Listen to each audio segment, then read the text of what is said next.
Here's a story on how strange is life with its changes, and it happened not long ago. On a high mountain plain where the sagebrush arranges a playground south of the snow, lived a lamb with a coat of remarkable sheen. It would glint in the sunlight, all sparkly and clean, such a source of great pride that it caused him to preen. And he'd break out in high step and dance. He would dance for his neighbors across the way. I must say that they found his dancing enhancing, for they'd also join in the play.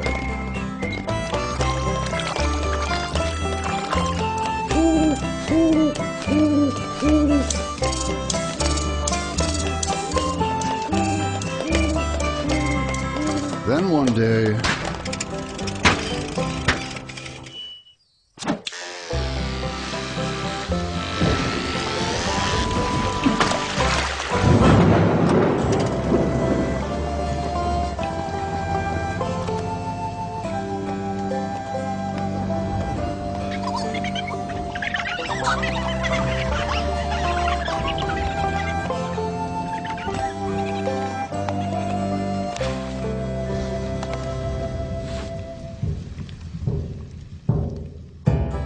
bounding up the slope came a great American jackalope. This sage of the sage, this rare hair of hope, caused to pause and check out the lamb. Hey kid, why the mope?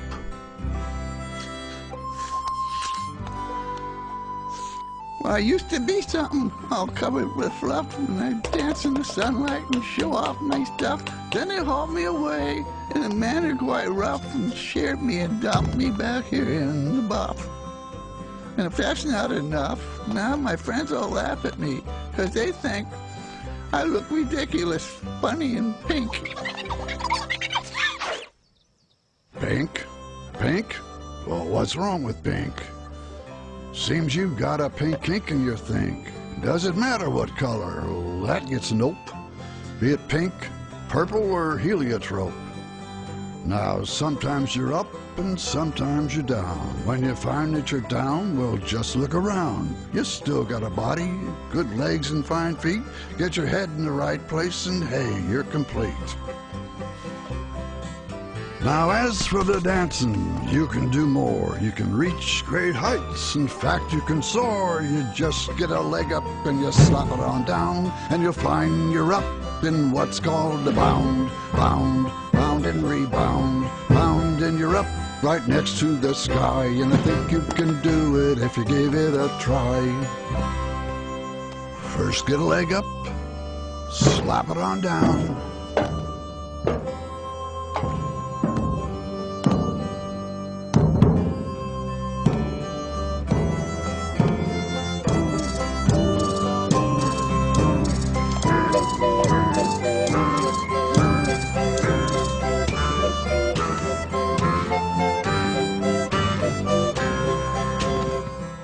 So every year, long about May, they'd load him up and they'd haul him away, and they'd shave him and dump him, all naked and bare. He learned to live with it. He didn't care. He just bound, bound, bound and rebound. Now in this world of ups and downs, so nice to know there are jackalopes around.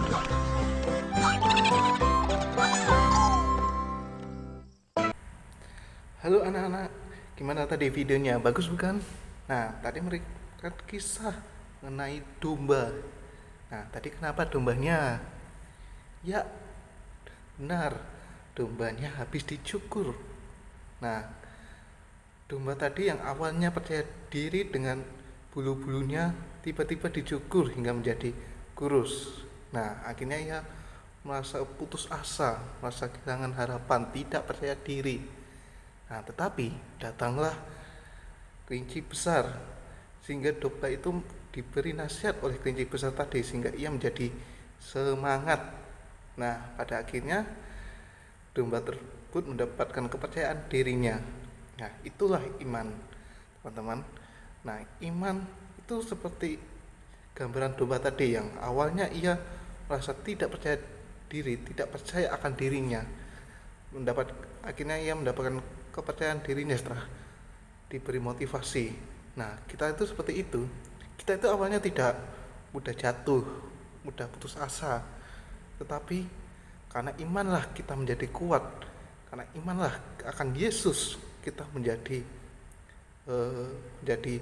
sosok yang memberani, percaya diri, sosok yang melakukan semuanya hanya untuk Yesus. Nah, teman-teman, hari ini kita akan belajar mengenai iman. Nah, mau tahu apa itu iman? Sebelumnya mari kita berdoa terlebih dahulu ya. Dalam nama Bapa dan Putra dan Roh Kudus. Amin. Ya Bapa yang Maha Pengasih, kami bersyukur kepadamu atas rahmat yang Kau berikan pada kami pada hari ini. Ya Bapa, kami akan belajar mengenai iman. Semoga rahmat kasih-Mu selalu menyertai kami, sehingga kami dapat belajar mengenai iman akan Putramu Yesus Kristus, sehingga melalui iman-Mu kami mendapatkan kekuatan terkhusus dalam menjalankan kehidupan kami masing-masing. Berkatilah supaya iman kami tidak mati, tetapi melainkan hidup dan dapat menjadi buah bagi sesama kami. Demi Kristus, Tuhan dan Pantrah kami. Amin. Santo Petrus Canisius, doakanlah kami. Dalam nama Bapa dan Putra dan Roh Kudus. Amin. Nah, teman-teman sudah lihat mengenai slide mengenai iman. Nah, sebentar saya buka dulu. Oke. Nah, iman. Di dalam kitab suci ada banyak contoh kisah orang yang memiliki penyakit tertentu, tetapi karena dia percaya dia akhirnya sembuh. Nah, iman dalam bahasa Yunani adalah rasa percaya kepada Tuhan. Iman seringkali dinyatakan dengan kata percaya atau kepercayaan. Nah, teman-teman, iman itu adalah anugerah dari Allah. Ia adalah rahmat tersendiri dari Allah yang diturunkan kepada kita. Nah, melalui Roh Kuduslah Tuhan Allah menghidupkan dan menguatkan hati kita sehingga selalu berpikir dan bersikap dan berbuat sesuai kehendaknya. Nah, teman-teman boleh membaca Lukas bab 7 ayat 1 sampai 10 atau dapat membuka di buku belajar mengenai Yesus halaman 182. Nah, teman-teman, bagi teman-teman yang tidak suka membaca bisa menonton video berikut ini ya. Ada seorang hamba perwira yang sedang sakit. Karena sakit, badannya menjadi kurus dan dia hanya bisa tiduran saja. Hal ini membuat perwiranya menjadi sedih sebab hamba yang sangat dikasihinya sakit. Hingga dia berusaha untuk mencari Tuhan Yesus karena dia percaya bahwa Tuhan Yesus pasti bisa menyembuhkan hambanya ini. Pada saat itu Tuhan Yesus sedang membagikan firman Tuhan dan semua orang mendengarkan dengan baik, sama seperti saat kalian sedang mendengarkan devotion. Lalu datanglah perwira tadi untuk bertemu dengan Tuhan Yesus. Perwira tadi langsung bersujud dan berkata sama Tuhan Yesus bahwa Tuhan, tolonglah, hamba yang sangat kukasihi sedang sakit. Tolonglah Tuhan. Lalu Tuhan Yesus berkata kepada perwira tadi, Aku akan datang dan menyembuhkannya. Saat Tuhan Yesus hendak menghampiri perwira tadi, perwiranya berkata sama Tuhan Yesus, Tuhan Yesus, jangan bersusah-susah, sebab aku tidak layak untuk menerima Tuhan di rumah. Tetapi katakan saja sepatah kata, maka hambaku akan sembuh. Setelah mendengar perwira tadi, Tuhan Yesus langsung naik dan berkata kepada banyak orang bahwa Tuhan Yesus tidak pernah bertemu dengan seorang yang mempunyai iman sebesar perwira tadi, sekalipun di antara orang Israel. Setelah itu Tuhan Yesus berkata, Pergilah, imanmu telah menyelamatkanmu. Tuhan Yesus berkata, Pergilah, imanmu telah menyelamatkanmu. Perwira tadi sangat senang dan dia berkata, "Iya Tuhan, aku percaya bahwa hambaku pasti akan sembuh." Karena iman dari perwira tadi, hambanya menjadi sembuh. Wah, anak-anak lihat ya, mukjizat Tuhan terjadi atas hamba ini. Wah, anak-anak lihat ya, hambanya sudah bisa membuka matanya. Badannya tadi kurus ya, sekarang badannya sudah berisi kembali. Hambanya sudah sembuh. Wah, sekarang hambanya sudah bisa duduk. Badannya juga sudah tidak kurus lagi ya. Semua orang yang melihatnya menjadi kaget. Lalu hamba ini berkata bahwa, Tuhan Yesus, terima kasih Tuhan, terima kasih. Aku percaya sama Tuhan."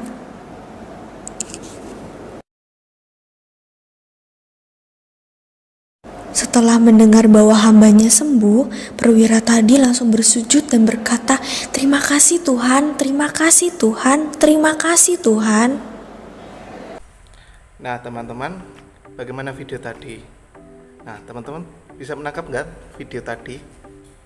Nah dari video tadi apa yang teman-teman pelajari?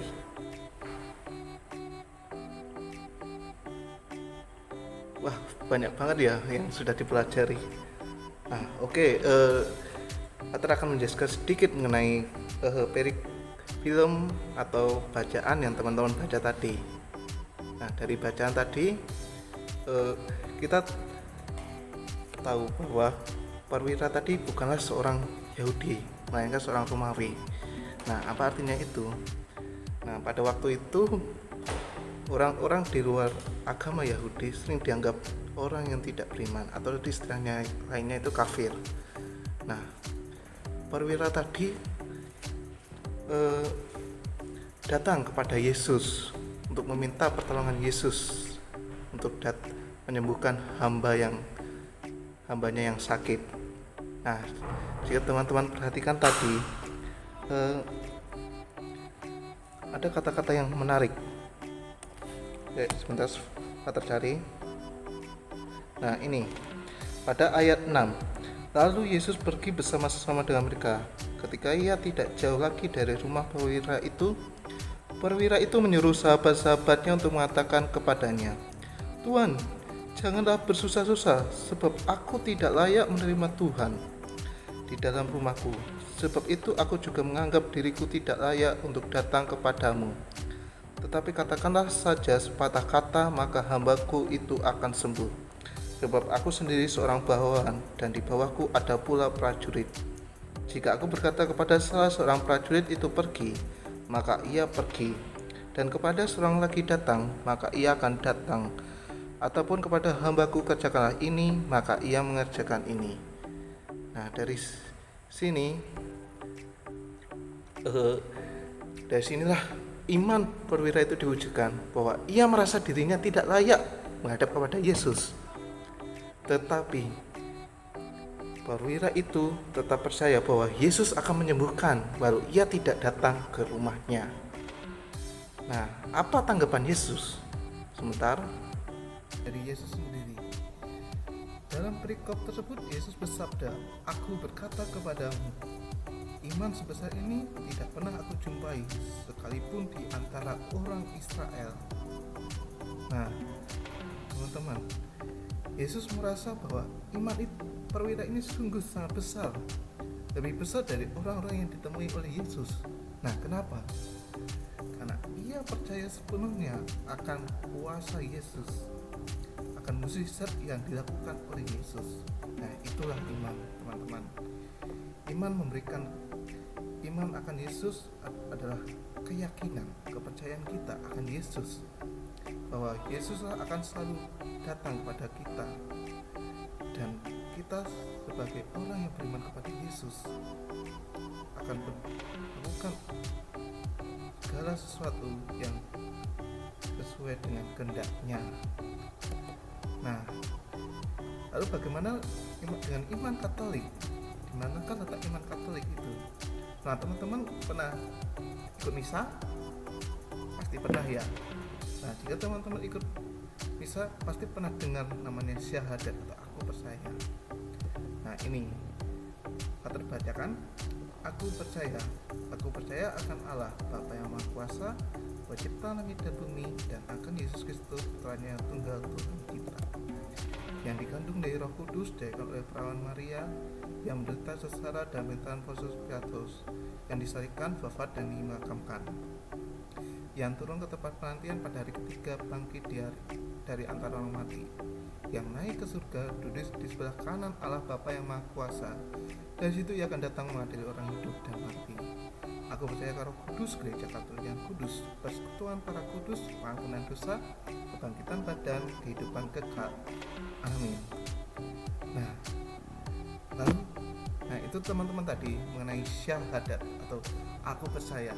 Nah, disitulah berisi seluruh iman Katolik akan Allah Bapa, Allah Putra, dan Allah Roh Kudus, atau dikenal dengan istilah Allah Tritunggal. Nah, lalu bagaimana kita mewujudkan iman? Nah, di sini Frater berikan dulu orang beriman itu apa. Orang beriman adalah orang yang selalu percaya kepada janji-janji Allah dan melaksanakan kehendak-Nya. Orang beriman selalu melakukan perbuatan kasih. Orang beriman rajin berdoa. Orang beriman memiliki iman kepada Allah Tritunggal. Nah, ada suatu kutipan dari Yakobus bab 2 ayat 17. Jika iman itu tidak disertai perbuatan, maka iman itu pada hakikatnya adalah mati. Nah, teman-teman, lalu apa wujudnya? Nah, teman-teman bisa refleksikan sendiri. Frater bisa mengajak kita untuk melihat dalam diri kita. Apakah kita sudah melakukan kebaikan?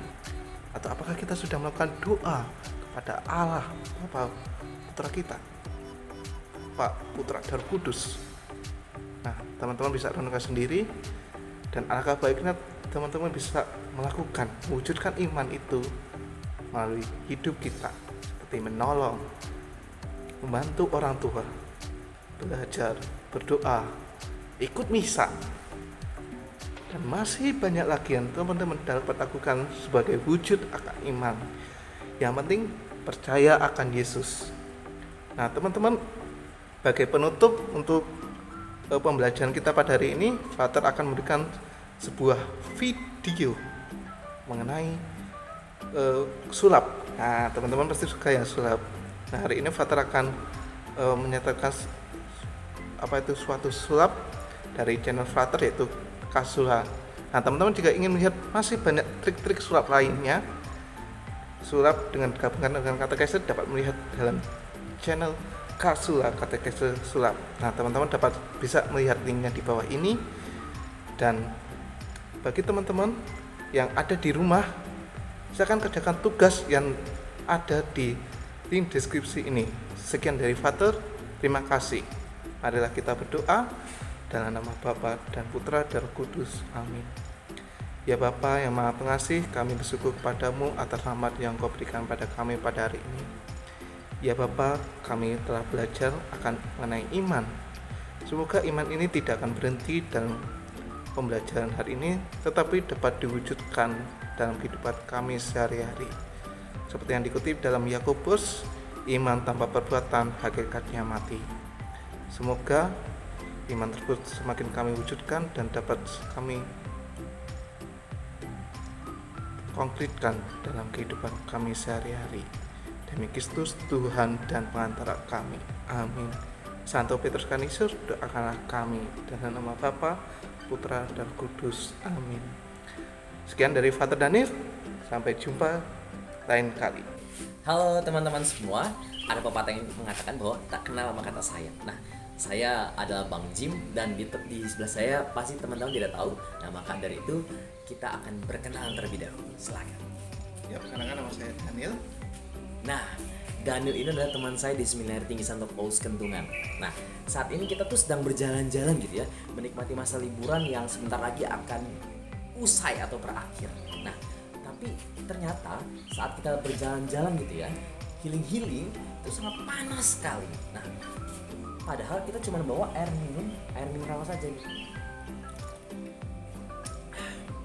Nah, biasanya kira-kira ya nih, kira-kira kalau misalkan panas-panas begini, kita tuh juga butuh yang dingin-dingin dan juga yang manis-manis gitu, yang berwarna gitu ya. Kira-kira Daniel nih maunya minum apa nih kira-kira? Susu. Susunya tuh pengen itu warna apa sih? Susu warna putih, coklat, strawberry, Putih. atau yang lain? Putih. Susu putih suka. Oke, gini ya. Nah, ini di sini saya mempunyai gelas di sini, gelas kosong, nggak ada isinya. Nah, di sini ada air putih, sini langsung minum. Tadi karena saya pesulap, Daniel minta susu putih, maka saya akan sulap air ini menjadi air susu. Kita lihat ya di sini ya, kosong ya, kosong. Dan apa yang terjadi?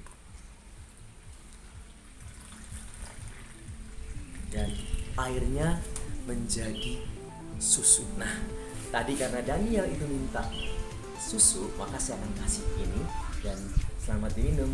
Ya, terima kasih ya. Dadah.